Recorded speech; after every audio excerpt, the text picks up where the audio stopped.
Hi! In front of me is an Android 13 and today I would like to show you how you can install and apply animated live wallpaper called Magic Fluids.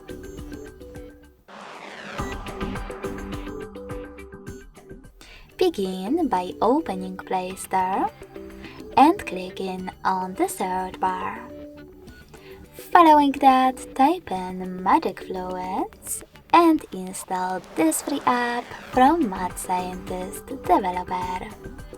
When your app is ready, open it, and if you wish to, mute the music right away by tapping on the bottom left corner.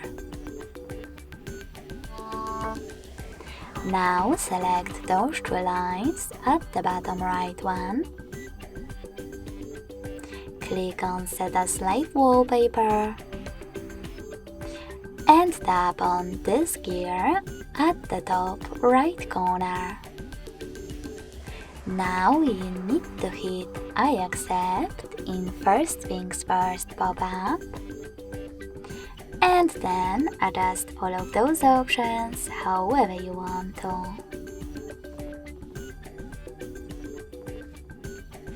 When you finished, tap on the back button, click on Set Wallpaper, and select one of those options. I want to apply mine on home screen only, so I have to tap on it, and then close Magic Fluids app. So when I do that, as you can see, my wallpaper was successfully applied. Thanks so much for watching. If you enjoyed this video, smash that like button, comment and subscribe. Bye!